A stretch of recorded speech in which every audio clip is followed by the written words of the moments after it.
Good morning, good afternoon or good evening, wherever you might be watching. One of the problems that we can come across in Excel is that people enter the wrong data into a cell, or they enter data which is incorrect in terms of the data requirement. What I mean by that simply is, is this, that if I needed an employee ID to be 5 characters, then what I can do is to click in the cell, choose the data validation command there, and say that the settings in this particular cell, I want to allow a text length which must be equal to 5 characters. And those characters might be the first 2 characters of the name, followed by 3 digits. So I can have an input message which is a guide to the data entry person. Must be a 5 character ID, and if they make a mistake and enter 4 characters or 6 characters or however many characters other than 5, I can have an error message pop up which will say must be 5 characters, and those characters might be spelt out in the input message. Just to save time, I haven't done that. Use first 2 characters of name followed by 3 digits. So let's see how it works. When I click OK, with that cell selected, because I have it data validated, I'll get a prompt. Must be a 5 character ID. So let's type in TO, the first 2 characters of the name, followed by 001, we'll say, for example. When I press enter, no problem, that is accepted. But if I made a mistake in that cell by typing TO01, in other words only 4 characters, up pops the error message. Must be 5 characters. So I look and work out what the mistake is. I need to add another 0 in there. Press enter and no problem. Now I just applied the data validation to one cell. What I could have done was to have selected each of those cells and data validated them all at the one time. So I'll do that. I'll go to data validation, and it says the selection contains some cells without data validation settings. Do you want to extend the data validation to these cells? Well, the answer will be yes. Okay, so no problem at all. That's fine. Now when I click on that cell, you see I get the prompt, etc. So now I can go down. Mary will be MA001. Toby will be TO002 because Tom is TO001. Let's try Bill. BI01. Must be 5 characters. Retry. So I need to add the extra 0 in there. And the same would apply for Harry and Graham. Let's just do them HA001 and GR001. So fine. You can see how that works. Dates.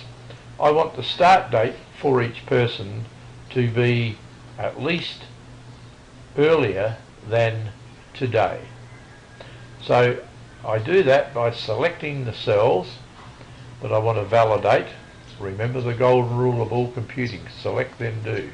Then I go to data validation, click on the settings, and I want to allow a date, and that date must be less than today. So I can type in equal today and open and close a bracket.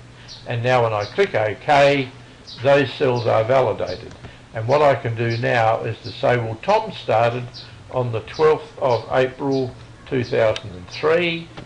Mary started on the 23rd of March 1990. Whoops, my apologies. On the 23rd of March 2009.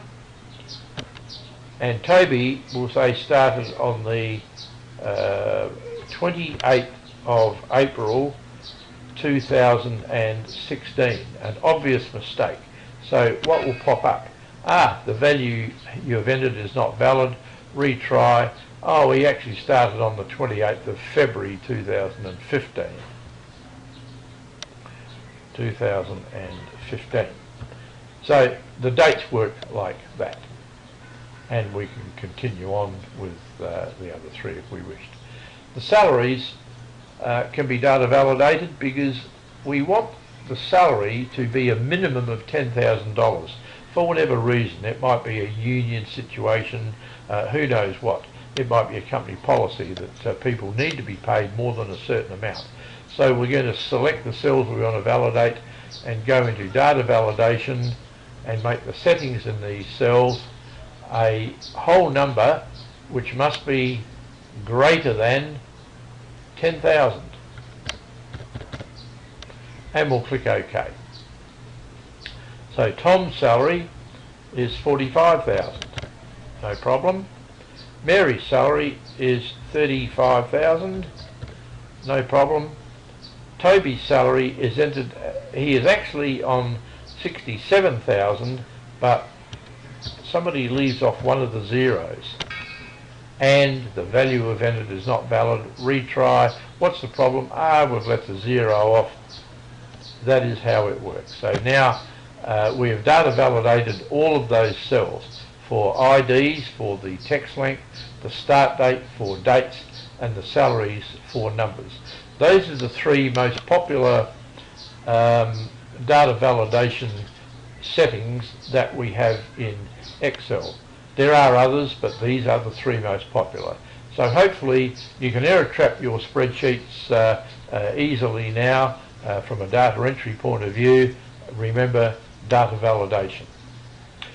The next upload will be how data validation can be overridden, because you will notice that in the cells that I data validated, I'll just select this group at the moment, that the data validation used a error alert with a stop style. In other words, the rule must be followed. In a succeeding video in the next day or so, I'll upload a data validation situation where a warning or information can be issued which allows the rule to be overruled. We need to be careful when we do that, but it's a situation that is sometimes allowed. So hopefully you have learnt from this particular video on data validation. Don't forget to subscribe. Love to have you as a subscriber if you're not already, and we'll see you next time. Bye for now. Thanks for watching.